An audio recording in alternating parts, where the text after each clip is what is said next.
Olá, bom dia, tudo bem? Mais uma quinta-feira aqui com a gente.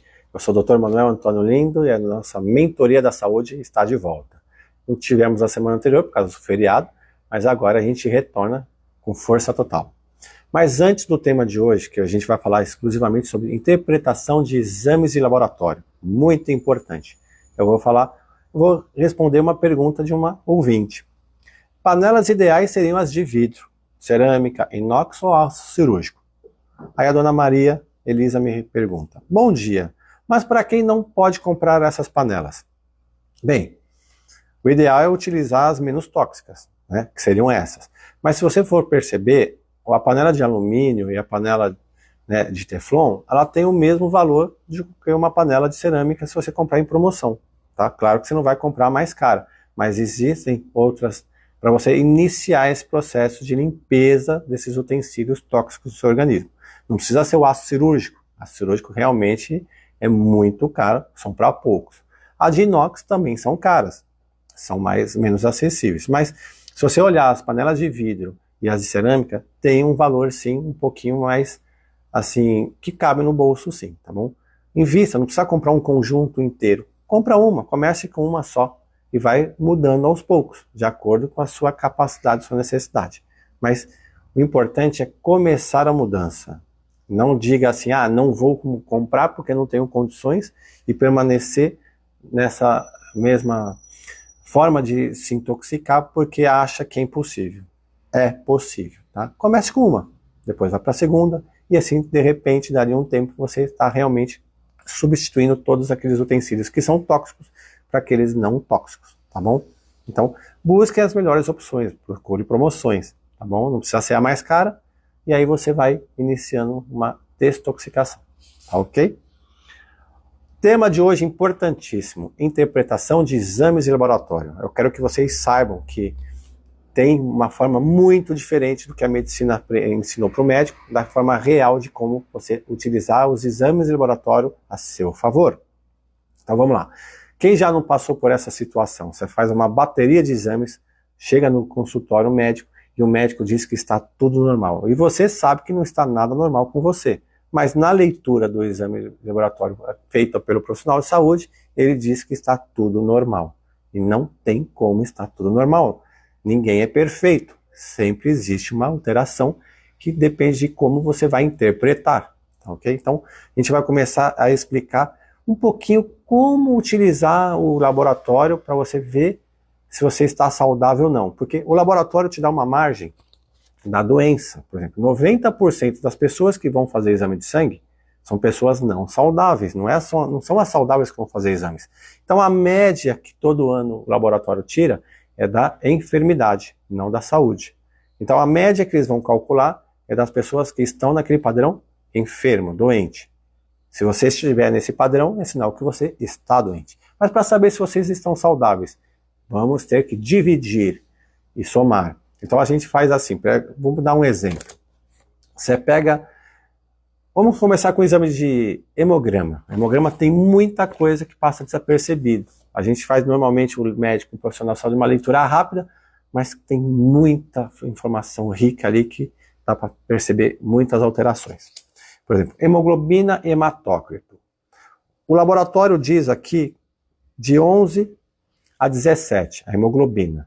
Se você tiver com uma hemoglobina de 12, está dizendo que está normal. Não.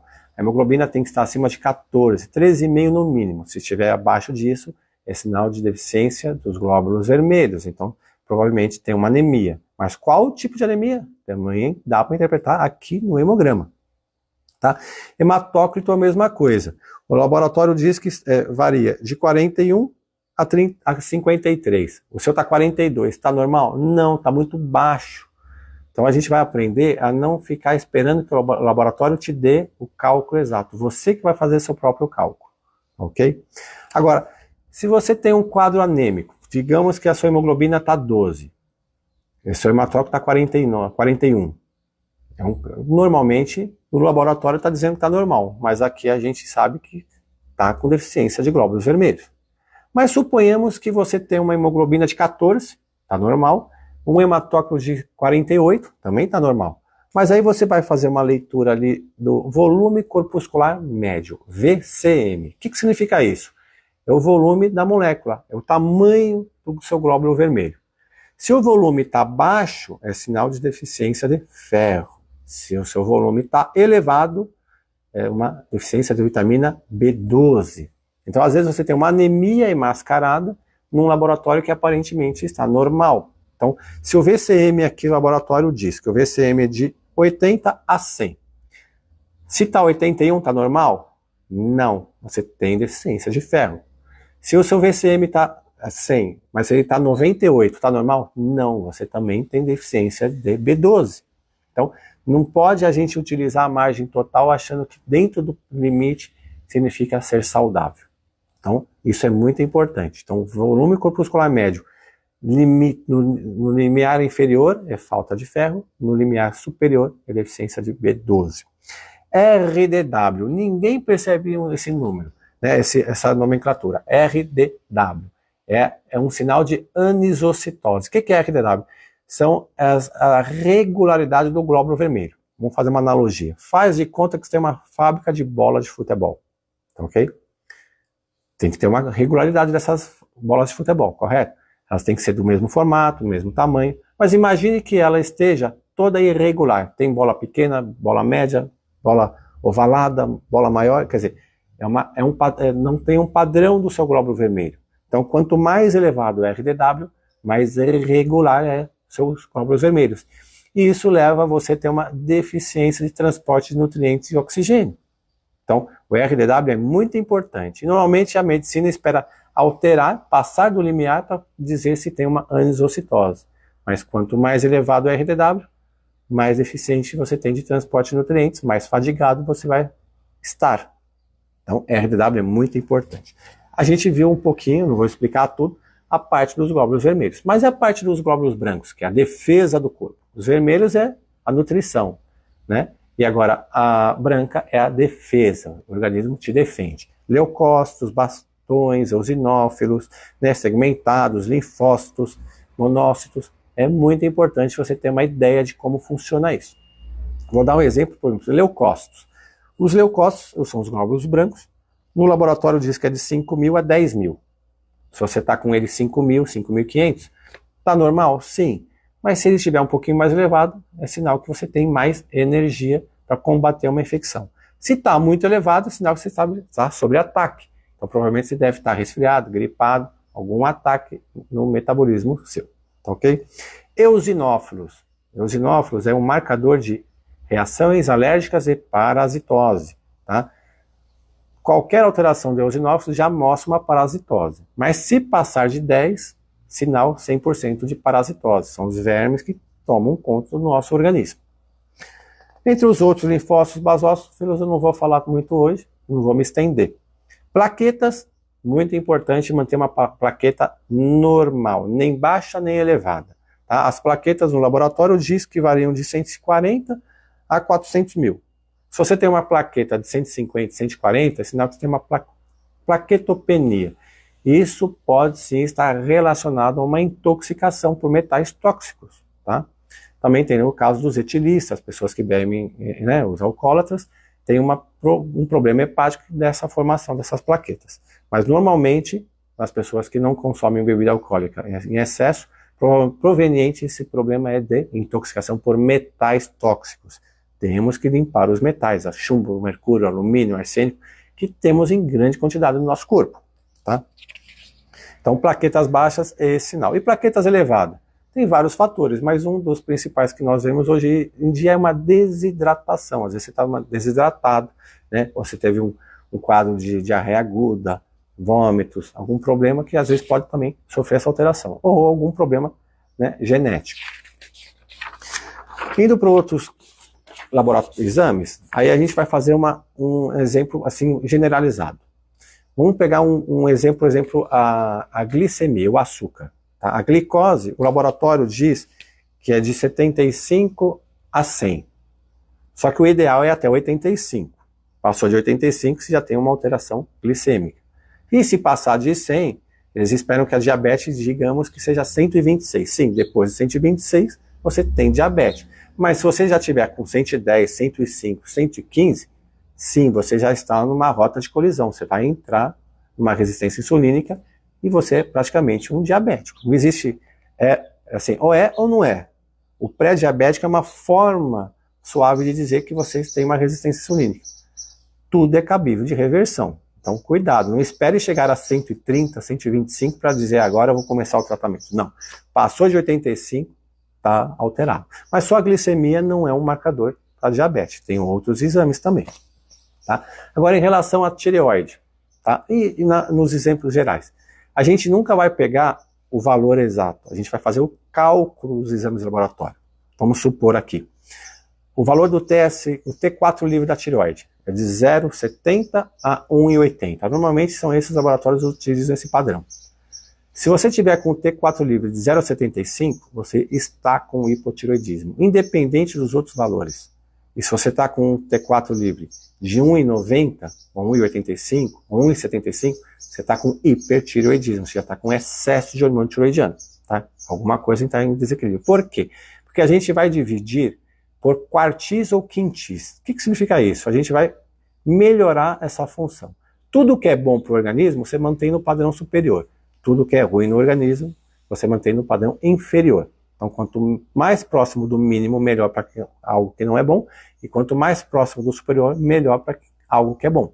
Então, suponhamos que você tem 0,70 a 1,80. Então, você vai fazer a subtração. Você tira 0,70 de 1,80, o valor dá 1,10. Esse 1,10 você pode dividir por 4 ou por 5, fica a seu critério. Tá? Vamos agora dividir por 4. Então, 1,10 dividido por 4, 0,27,5. Aí você vai somar o 0,27,5 nesse 0,70. Então, 0,27,5 mais 0,70 vai dar 0,97,5. Então, esse é o primeiro quartil. Ok? Ainda está no hipotireoidismo. 0,97,5 mais 0,27,5, 1,25. 1,25 está no meio. Quer dizer, se você tem um T4 livre que está abaixo de 1,25, é sinal que você está com hipotireoidismo. Você tem que passar da metade superior para você manter esse padrão no seu organismo. Ok? Aí o terceiro quartil seria 1,25 mais 0,27,5. Dá 1,40, 1,52,5. Isso, 1,52,5. Aí, no quarto quartil de 1,52,5 mais 0,27 dá 1,80. Então, para você ter uma tireoide funcionante, o seu T4 livre tem que estar acima de 1,25, independente do TSH. Como eu já falei, TSH não é tireoide. TSH não é padrão nem exame para fazer diagnóstico de tireoide, hipo ou hipertireoidismo, porque o TSH é hipófise, é cérebro, ok? Nunca esqueça disso. E esse padrão que a gente vai fazer de quartis é para todos os outros exames. Isso que eu quero como uma regra. Não, salvo alguns, como cortisol e entre outros. Mas, no geral, a gente vai usar esse padrão para você entender como funciona. Vou dar um exemplo aqui. Ácido úrico. O ácido úrico, o laboratório está dizendo que é de 3,5 a 7,8. Então, você vai subtrair 3,5 a 7,8. Suponhamos aqui, vai dar 3,8. Então, esse 3,8 você vai dividir por 4. Aí você vai fazer os seus cálculos e vai somando. E o ideal do ácido úrico é sempre abaixo de 4, nunca acima de 4. Ah, meu ácido úrico, o doutor disse que está normal. Você vai ver, está 5,5. Não. Ah, porque está até 7. Mas o ácido úrico é algo que acidifica o seu organismo. Então, quanto mais baixo, melhor. Ok? Então, você não quer um corpo ácido, você quer um corpo alcalino.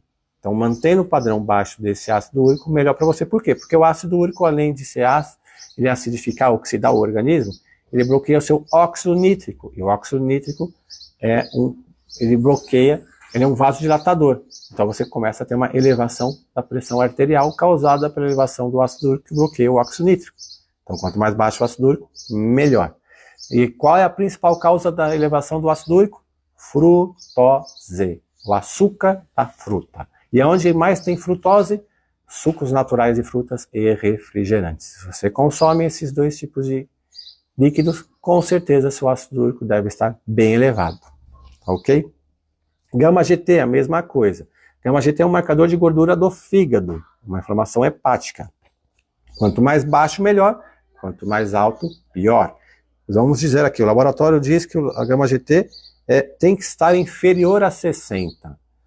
Tá, se o seu tiver 55, tá normal? Não, o ideal da gama GT é abaixo de 20, de 15 a 20. Passou de 20, é inflamação do seu fígado. Então não espere que o laboratório te traga a solução. O laboratório não é a margem da saúde, e sim a enfermidade. A mesma coisa agora sobre vitaminas. Vitamina D, vitamina B12, vitamina C. Você vai ver padrões, por exemplo, a vitamina B12.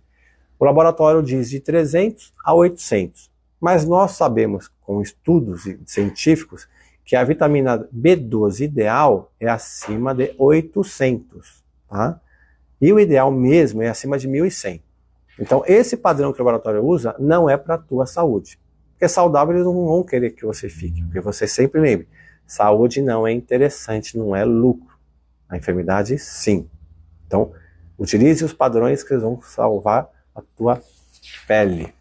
Vitamina D é a mesma coisa. Vitamina D, o laboratório e as sociedades brasileiras dizem que tem que ser acima de 20, mas até 30. De 20 a 30. Não é verdade. Tá? E eles dizem que a vitamina D acima de 100 é tóxica. Também não é uma verdade. A vitamina D ideal é acima de 60, 70. E tem estudos, tem muitos estudos relacionados que quando você passa a sua vitamina D de 100, você ajuda a curar doenças autoimunes e degenerativas. Tá? Tem vários protocolos, tá? Com estudos científicos assim, de qualidade. Então, vitamina D de 20 é muito baixa, 30 também é muito baixa. Tem que elevar essa vitamina D para aumentar a tua imunidade. E essa é a regra para todos os outros. Tá? Hormônio feminino, hormônio masculino, a mesma coisa. Testosterona. A testosterona ideal da mulher é 40 ou 50. Abaixo disso, tem deficiência hormonal. O homem é a mesma coisa. Hoje em dia eu pego muito no meu consultório garotos jovens e homens jovens com uma testosterona muito limiar. O laboratório te dá uma margem de 300 a 700. E pego hoje em jovens com 350, 380, com 400. Isso é muito baixo. A testosterona do homem, independente da idade dele, tem que ser acima de 600. Ok? Não importa a idade que você tenha, 20, 30, 70, 80, 90 anos. 600 é o ideal para mais, nunca para menos. Se não está nesse valor, há necessidade de sim corrigir. Tá? Hormônios femininos também parte desse princípio. Tá? Por exemplo, hormônio luteinizante, hormônio folículo estimulante, são os que estimulam, né, a produção hormonal. Quando você tem um LH que está subindo, é sinal que você está tendo uma perda de produção hormonal e aí o organismo está tentando compensar elevando. A mesma coisa com o FSH. Isso serve para o homem também. Tá? Ferritina. Eu gosto muito de falar ferritina porque eu estou pegando muitos pacientes hoje com anemia e tem muito médico regulador de plano de saúde que não aceita a anemia quando você tem assim, uns padrões diferentes de leitura. Vou dar um exemplo. Você tem um hemograma onde a hemoglobina está 12,5, tá? O hematócrito está 39, 40. Dentro da margem do laboratório está normal, mas nós sabemos que não. Aí você vai olhar sua ferritina. A ferritina, o ideal é 120, no mínimo 100. Tá? E a ferritina dessa pessoa está em 15, 20. Uma anemia severa, porque a ferritina é o depósito de ferro no seu corpo. E aí esses médicos reguladores não te liberam a suplementação de ferro porque eles dizem que o hemograma está normal. Então, para você ver, nosso nível de conhecimento é muito baixo. Nós precisamos, sim, passar para um outro nível de excelência para poder cuidar da saúde de uma forma correta. Então, ferritina, sim, tem que passar de 100 para estar funcionando. Agora, se a ferritina está elevada, é excesso de ferro? Às vezes, pode ser uma hemocromatose. Mas, normalmente, a ferritina elevada é marcador de inflamação. Tá? Algo está inflamado no seu organismo. Pode ser um ácido úrico, pode ser uma glicemia elevada, o açúcar elevado, a insulina elevada. Então, quando você tem a ferritina em padrões acima dos normais, não é por excesso de ferro. Normalmente é por inflamação. Aí, tem que corrigir a inflamação. Normalmente, o paciente acaba fazendo sangria. E às vezes não é necessário. Às vezes ele tem um ferro baixo, vai fazer a sangria, entra no estado de anemia. Então, corrigir a inflamação é o importante. Tá? Eu falei agora sobre insulina.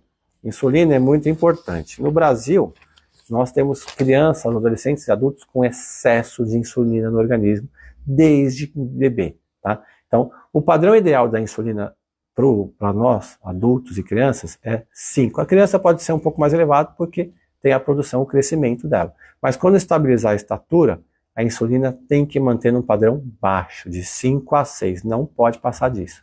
E o que nós vemos é uma insulina de 15, 20, 30, 40, 50, tá? Isso é excesso, é uma hiperinsulinemia. E por que causa o excesso de insulina?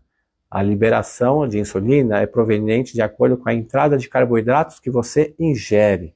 Então, se você consome muitos carboidratos, você vai sim liberar muita insulina. Vou dar um exemplo.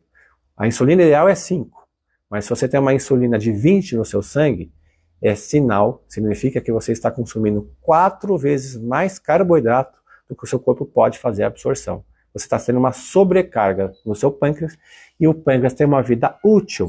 Ela não vai servir para o resto da sua vida. Então, quanto mais você usar na sua vida jovem o seu pâncreas, mais antecipadamente ele vai te falhar, levando a uma diabetes. Então, previna, evite o consumo de carboidratos, porque isso vai sobrecarregar o pâncreas, reduzindo a sua vida útil.